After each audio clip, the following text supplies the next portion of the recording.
Assalamualaikum warahmatullahi wabarakatuh. Nama saya Muhammad Coki Oktalion Silitonga.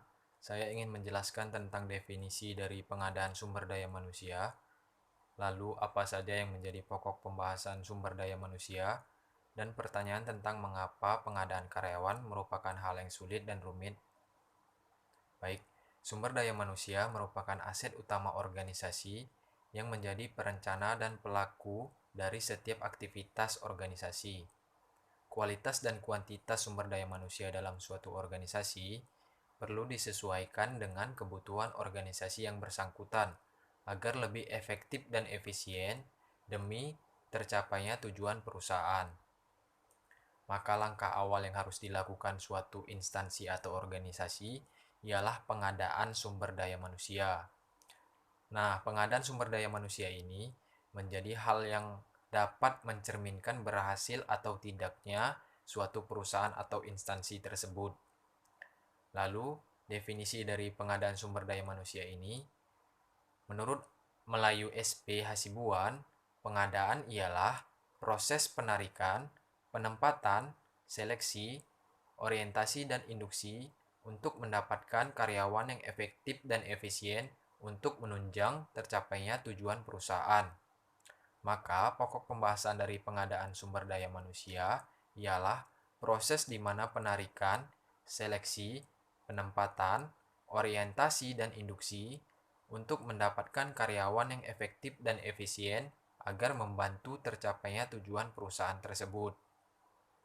Lalu, jawaban tentang mengapa masalah pengadaan karyawan merupakan hal yang sulit dan rumit, karena karyawan adalah aset utama perusahaan yang menjadi perencana dan pelaku aktif dari setiap aktivitas organisasi, di mana tentunya mereka mempunyai pikiran, perasaan, keinginan, status dan latar belakang pendidikan, usia dan jenis kelamin yang heterogen yang dibawa ke dalam organisasi atau perusahaan tersebut. Karyawan bukan mesin atau uang dan material yang bersifat pasif untuk dapat dikuasai serta diatur sepenuhnya oleh perusahaan. Maka pengadaan karyawan merupakan hal yang sangat rumit diakibatkan oleh keinginan perusahaan agar mendapatkan karyawan yang berkualitas dan berkompeten, maupun penempatan karyawan yang sesuai dengan keahlian di bidangnya masing-masing, agar gairah kerja dan disiplinnya akan lebih baik serta efektif menunjang terwujudnya tujuan perusahaan tersebut. Sekian pembahasan saya tentang pengadaan sumber daya manusia. Terima kasih. Dengan keahlian di bidangnya masing-masing, agar gairah kerja dan disiplinnya akan lebih baik serta efektif menunjang terwujudnya tujuan perusahaan tersebut. Sekian pembahasan saya tentang pengadaan sumber daya manusia. Terima kasih.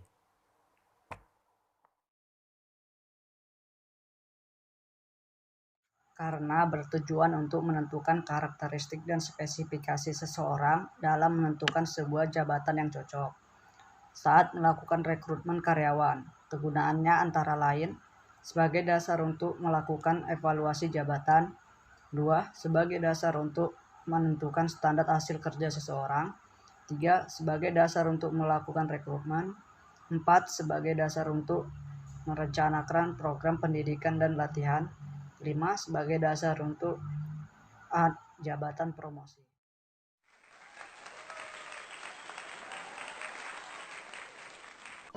Assalamualaikum warahmatullahi wabarakatuh.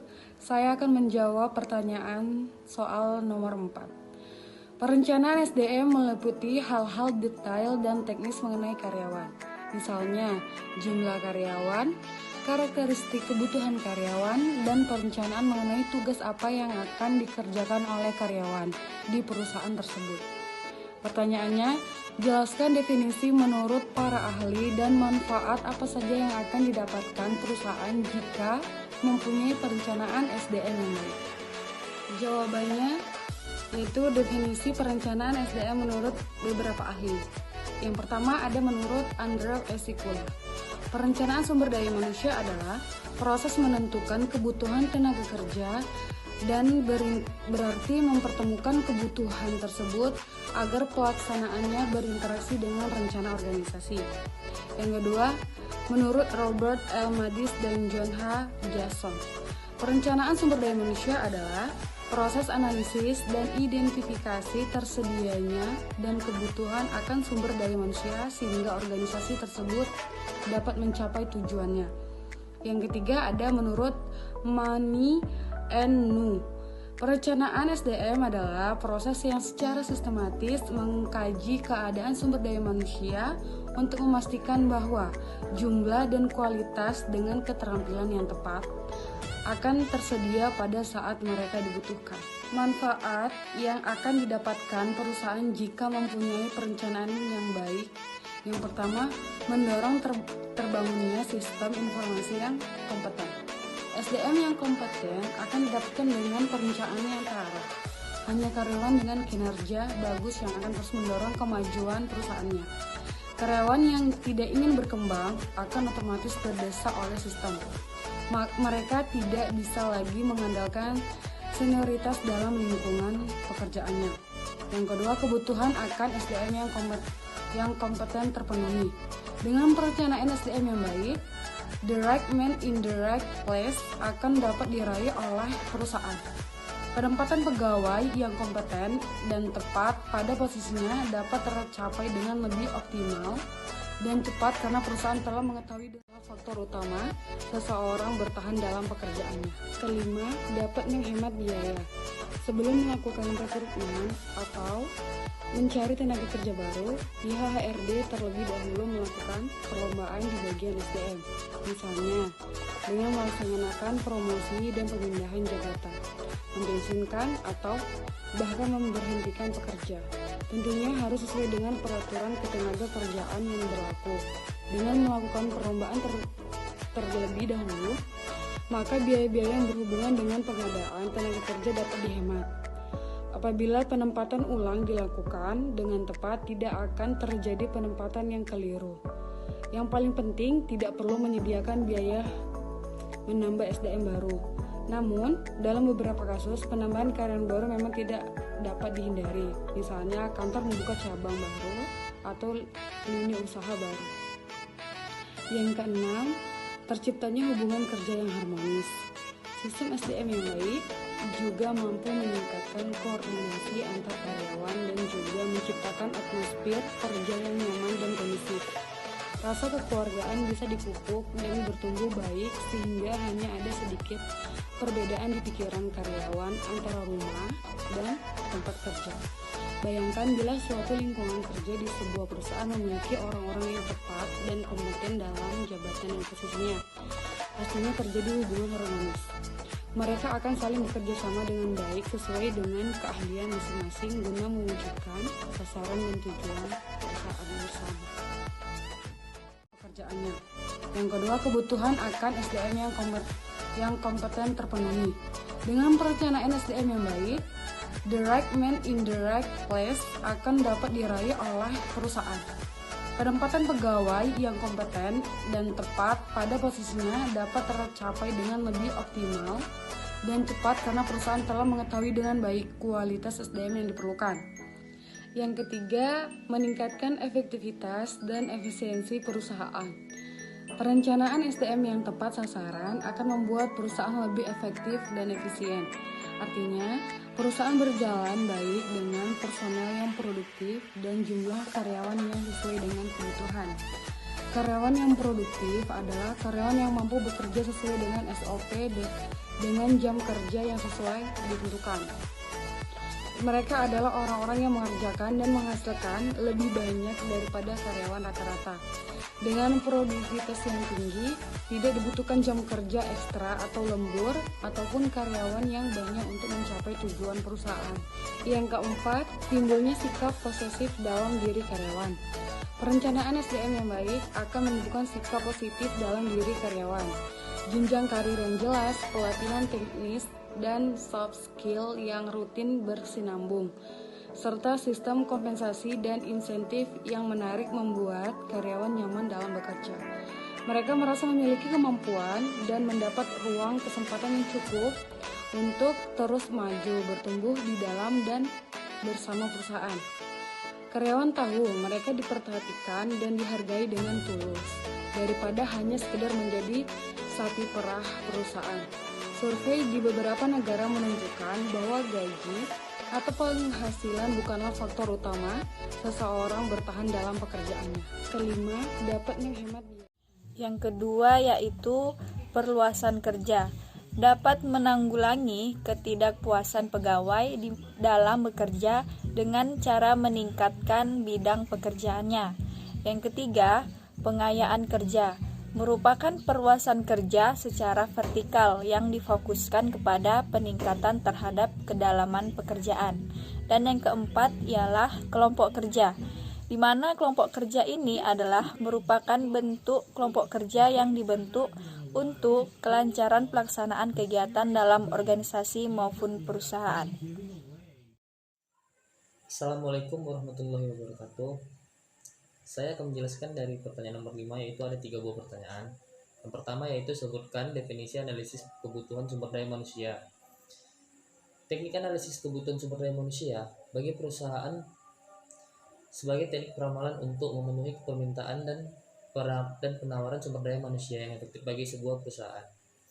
Tidak ada sebuah perusahaan pun yang tidak melakukannya, walau sekecil apapun ukuran perusahaan tersebut. Yang membedakannya yaitu adalah metode dan teknik yang kompleks. Manfaat analisis kebutuhan sumber daya manusia bagi perusahaan meliputi beberapa hal, seperti pertama itu adalah optimalisasi sistem manajemen informasi utamanya tentang data karyawan. Yang kedua itu memanfaatkan sumber daya manusia seoptimal mungkin. Yang ketiga, mengembangkan sistem perencanaan sumber daya manusia dengan efisien dan efektif. Keempat, mengordinasikan fungsi-fungsi manajemen secara optimal. Yang kelima, mampu membuat perkiraan kebutuhan sumber daya manusia dengan lebih akurat dan cermat. Masuk di pertanyaan kedua, yaitu faktor-faktor apa saja yang jadi pertimbangan. Yaitu faktor yang diperlukan, yang dipertimbangkan dalam menganalisis kebutuhan sumber daya manusia karyawan meliputi perubahan lingkungan, eksternal dan internal. Kedua perubahan perusahaan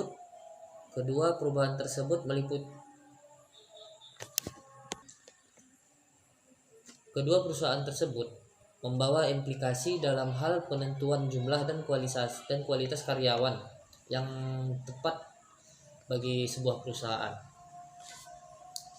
Yang ketiga, jelaskan teknik-teknik perkiraan kebutuhan SDM. Perkiraan itu sama saja dengan peramalan. Yang pertama itu adalah ekstrapolasi. Tingkat dan jenis perubahan yang terjadi di masa lalu digunakan sebagai bahan untuk meramalkan perubahan yang diperkirakan akan terjadi di masa yang akan datang ini. Yang kedua, indeksasi. Indeksasi memperkirakan kebutuhan ketenaga kerjaan di masa dengan suatu indeks tertentu. Dari kedua hasil tersebut yang tadi hanya cocok untuk digunakan pada peramalan jangka pendek saja, tidak untuk jangka panjang. Setelah itu, analisis statistikal. Metode yang memperhitungkan perubahan yang memungkinkan terjadi sebagai penyebab bergesernya tuntutan terhadap kebutuhan akan sumber daya manusia. Setelah itu, analisis anggaran, yaitu apabila rencana alokasi anggaran telah didasarkan pada berbagai teknik peramalan seperti ekstrapolasi, indeksasi dan lain-lainnya. Diharapkan jumlah dan kualifikasi tenaga kerja yang diperlukan sudah mendekati kebenaran. Setelah itu, analisis kegiatan baru, yakni memperhitungkan kebutuhan sumber daya manusia dengan memperkirakan organisasi dengan situasi yang dihadapi oleh perusahaan-perusahaan lain yang sudah berpengalaman dalam menyelenggarakan kegiatan. Selain itu, rencana berbasis komputer. Rencana berbasis komputer ini metode peramalan yang menggunakan serangkaian rumus-rumus matematikal yang secara simultan menggunakan berbagai teknik peramalan untuk menghitung kebutuhan sumber daya manusia ke depannya. Penggunaan teknik peramalan ini yang ada 4 tadi dapat digunakan dapat bersifat single, menggunakan salah satu teknik saja atau menggabungkan beberapa teknik secara simultan, disesuaikan dengan kondisi dan kebutuhan perusahaan. Terima kasih. Assalamualaikum warahmatullahi wabarakatuh. Jadi di masa lalu digunakan sebagai bahan untuk meramalkan perubahan yang diperkirakan akan terjadi di masa yang akan datang ini. Yang kedua, indeksasi. Indeksasi memperkirakan kebutuhan ketenaga kerjaan di masa dengan suatu indeks tertentu.